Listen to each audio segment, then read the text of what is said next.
Hello, Emania. We are going to space. With doohickeys being assembled here. Such commodities, such as science. She's probably gonna have, like, exactly. Look what I said. All of them. Every science ever. I can't forget keep up with music. None of these are scripted, ever. I'm not ever gonna script any of these. This is the stuff. Okay, look at this rocket. Okay, he's already done the next part. I think he just sold his dick. Actually, no.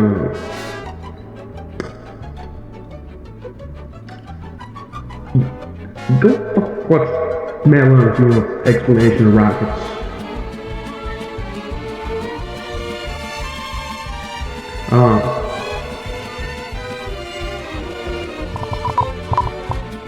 Yeah.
Hello again, LeBronlings. Today, we need to go to Minmus. It will pop up on screen sometime.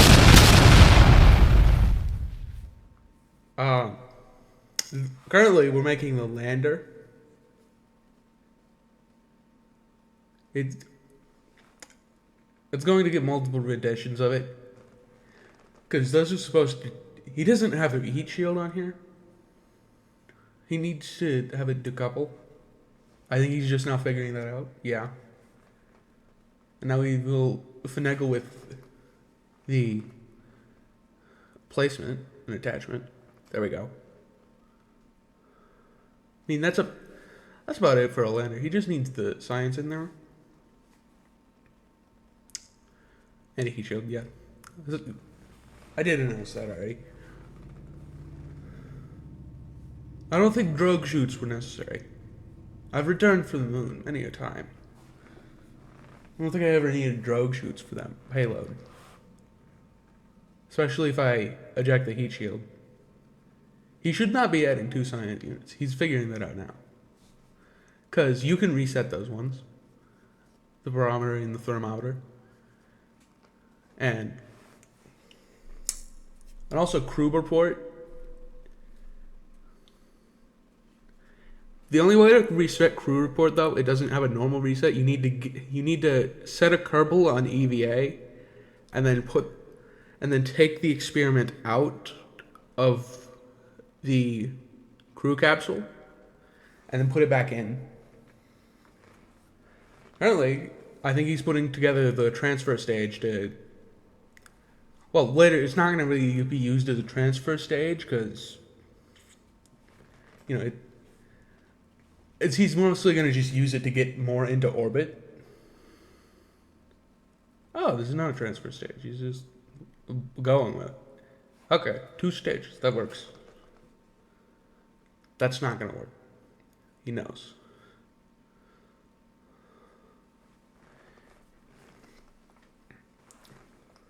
Something you can gauge from this gameplay is that he tends to put more Delta V than he needs, because he doesn't know the right amount. And, you know, I guess I'll narrate the fight too. Currently, we're on the launch pad, which is evident.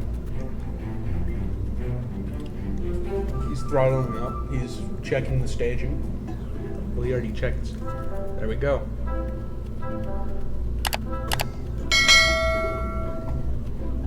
Now, once he hits about 300 meters per second, he's going to want to turn 45 degrees to the left. Because that's how you get an efficient gravity turn. If my memory serves me correctly. It's going to be a bit difficult because the rocket is spinning because he didn't put any fins on it.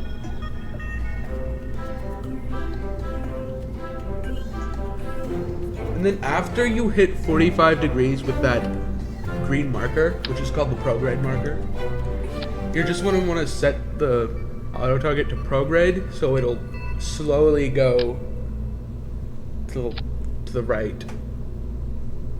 Oh, I said left earlier, didn't I?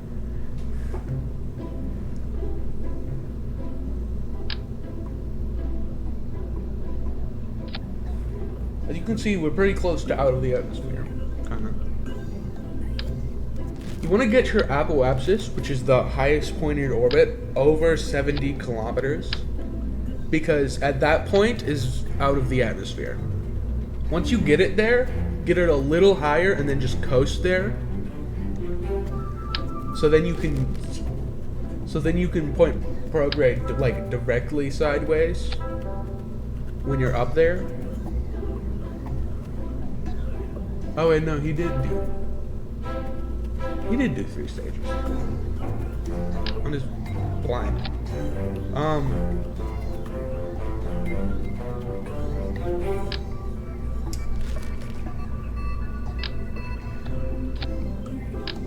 kind of exhausted, although I want to say, so I'll just explain more orbital mechanics that will be coming up. A periapsis is the opposite of an apoapsis. You want those to be pretty close. Those numbers to be pretty close together. Generally, because that's how you make your orbit is circular. And when your orbit's circular, you can basically start a maneuver node, which is basically a plan to get to a place from anywhere. He does not do it quite correctly. He's not. The opposite of a circular orbit is an elliptical one, where one is higher than the other. And then there's like another one, which is, I forget what it's called, but it's just an escape trajectory. I remember Googling this. Really, he's looking at the vessel info. Probably the vessel situation. So he will also realize that he can only view it in the map, which is unfortunate. I wish you could view it outside of the map. I mean, there's mods for that, so it doesn't really matter. No, he's cutting a little bit close on the circularization with this one. So, I don't know. Yeah, I don't.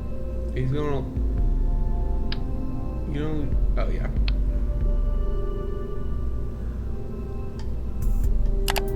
I'm just.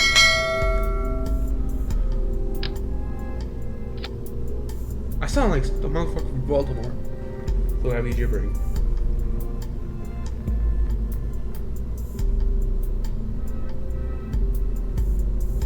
Currently, he's setting his focus to min-miss, or what?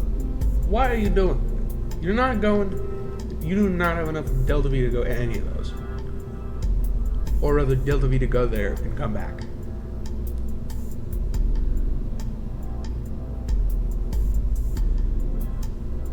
There.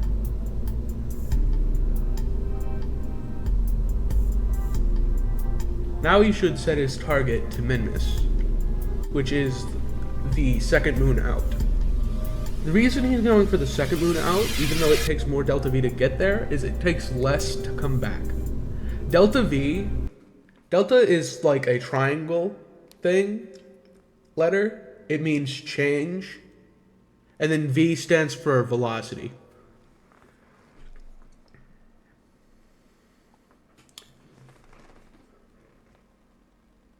The dotted lines are a maneuver node, and the dotted lines that are straight are ascending and descending nodes. Basically, the inclination of your orbit, or I mean, not basically. That's pretty much it.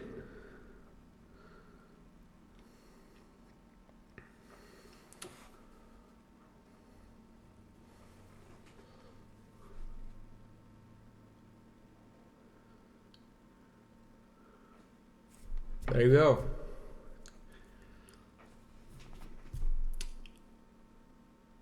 And for future reference, I guess it's not. I guess a Minmus encounter is 90 degrees from where Minmus is. Normally that's about it for the moon, but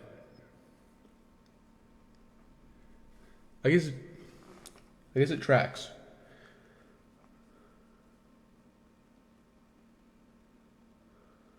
Is it sped up whatsoever? Maybe. This me more Italian would narrate, but I feel like ran out of that time.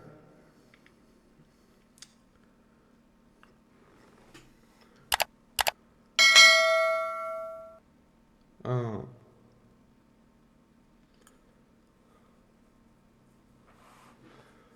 For my 14 subscribers who don't know what KSP is, which is all of them, that is not Earth, as you could maybe tell if you're keen on geography.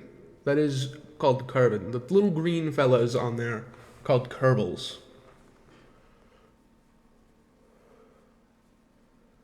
Hence why it's called Kerbal Space Program.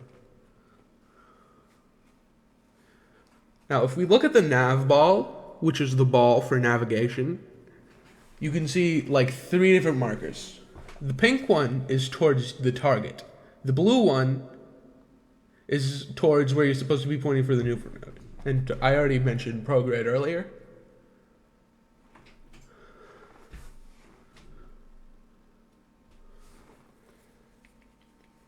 Everything's burning there. Oh, yeah, another thing to explain. You see the burn time?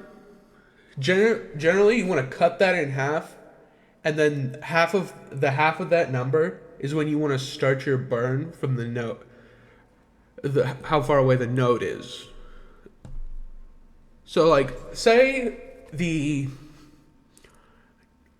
burn time is 30 seconds.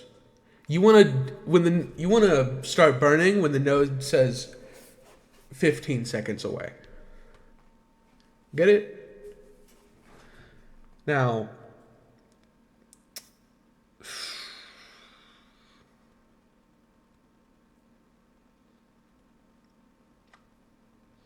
I really need to rehearse these more.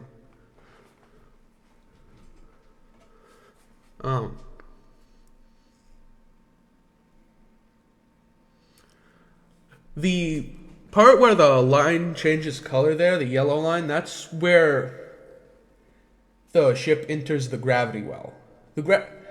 Now, KSP's engine is not super great, hence there's a thing called the Kraken. Basically your ship sometimes spazzes out.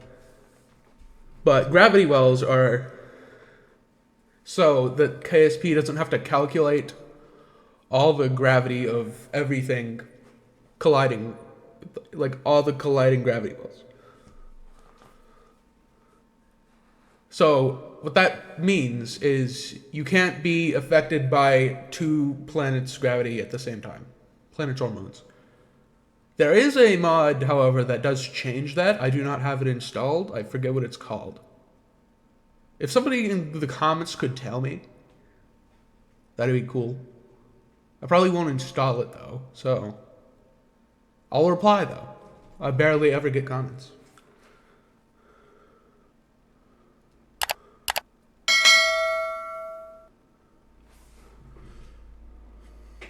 So right about now he's running all the experiments because currently we're playing science mode where you don't have to manage all the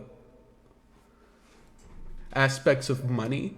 You just have to get enough science points, quote unquote, to unlock new parts for your spaceships to build to get to further places.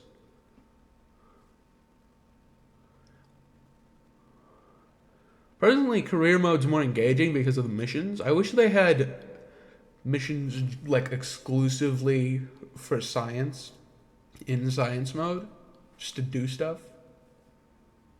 Because the ones in career mode do give you science. So if they just like kept those, it would be cool. You know?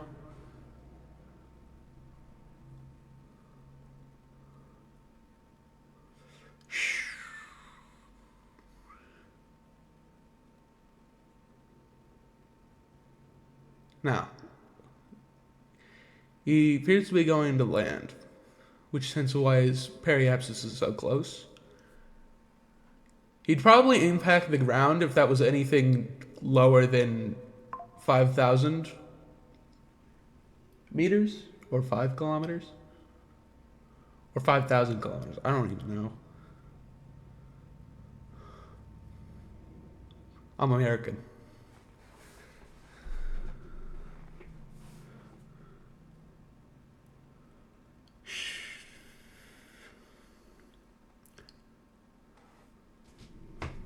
Currently, I don't think we're going to get a Icbed landing because we seem to be over very rocky ground. But generally, Minmus is pretty just flat overall, which is good for us.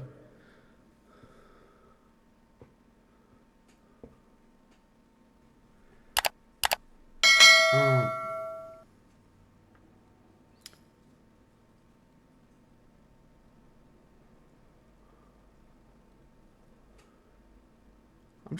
I'm just looking over the screen for more things to say because I never sped this footage up beforehand. I don't feel like re-narrating all this.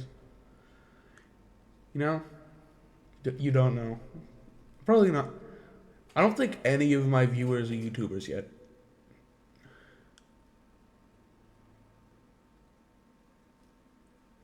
Or any that would know this game.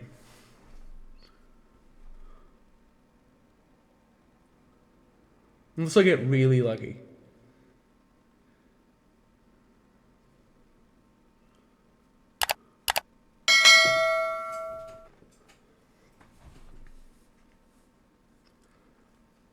Landings normally are pretty difficult to calculate where you're going to land.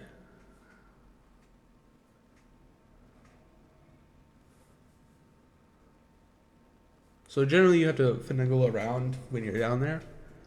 I don't know if 960 something, anything but 7, 963 now. I don't know if that's enough to get back, especially with how much he's going to spend on landing. I could go look this up right now, I just don't want to. Or could I? Nah.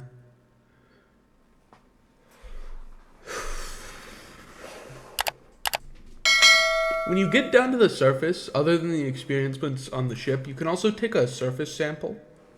It tends to give a whole bunch of science. You can also plant a flag. The flag will mark something on your map. Or will be marked on your map.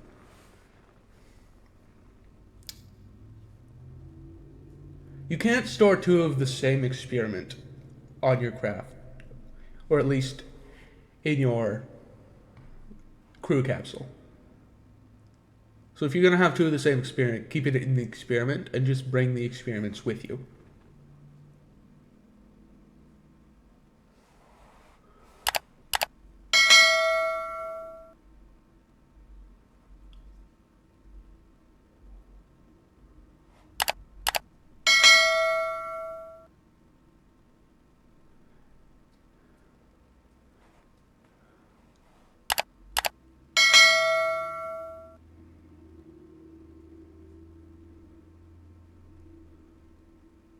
Okay, now I'm definitely out of stuff to say. This has taken 13 Kerbal days to get here. You can see that up in the corner next to the clock icon. Up there you can also see whether it's manned by crew or whether you have probe control. Probe control is when you're being controlled by a probe. You don't have to always send a person out because people cost money. But the elites don't want you to know this. The Kerbals that are just in space, they're free. You can just take them.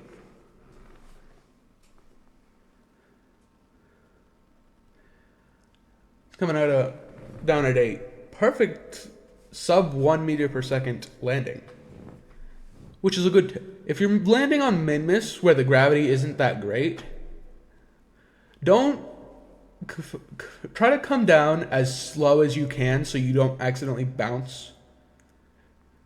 Because you tend to do that. Because landing legs are finicky.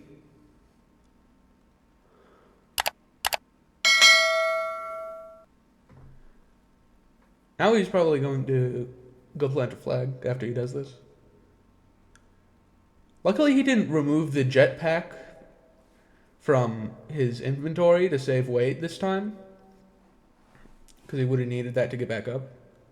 I mean, actually, he probably could have trick-shot it because when you jump on Minmus, it is jump very high. Probably, if you ever make a base like on Minmus, do not ever jump near solar panels. You will crash headfirst into them. I know from experiments, from experience.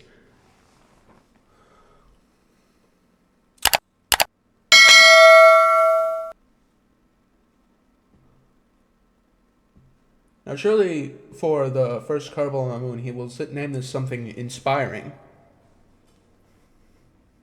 Something inspiring. Surely. For the first Kerbal on the moon, he will name it something inspiring. Surely. Or first Kerbal on a moon. This is not the moon. There is no the moon. There's the mun. It's not pronounced moon. How inspiring.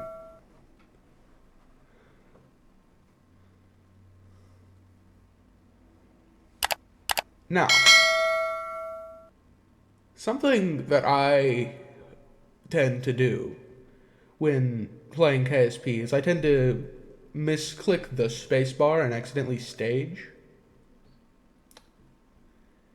which kind of sucks because it means you're just stranded there most of the time.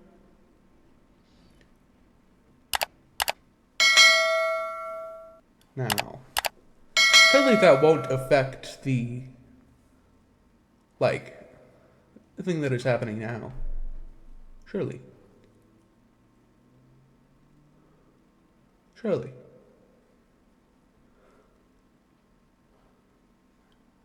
Now he's orienting himself at the right angle to take off and still. Because another tip for it, or no, he touched the space bar. Anyway, another tip for taking off is you want to angle yourself so you're going against the orbit of whatever moon or planet you're on. Not planet, you probably not want to do that. But it'll take less delta V to go back because it's away from the way the planet's going. So you don't accidentally re-encounter it. Now, I doubt he's going to revert the flight because this will make a really interesting episode later. I've been commentating for like 20 minutes by now. Impossible task. Now, I think for like the next, however long this runtime of the video is, he's gonna continue to try and disconnect the top part from the bottom part to prevent Kraken attacks. It's going to take him a while. He also can't transmit any science because he does not have enough power to do that, nor did he bring an antenna. He didn't have solar panels because we don't have the science for that yet. If only.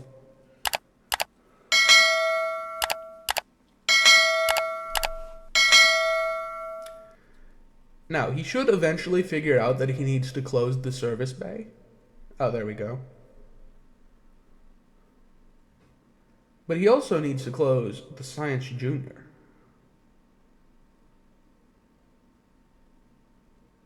Before he starts spinning it out of control. Would you look at that? It's almost as if I knew what would happen beforehand.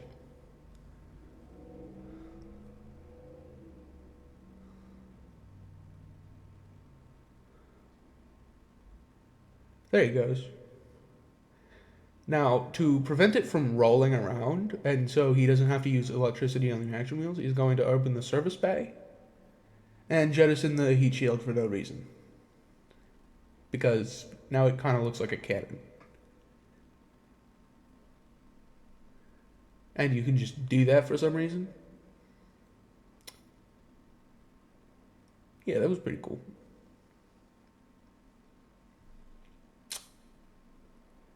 Yeah, I'm just gonna end it here. Just probably. You know.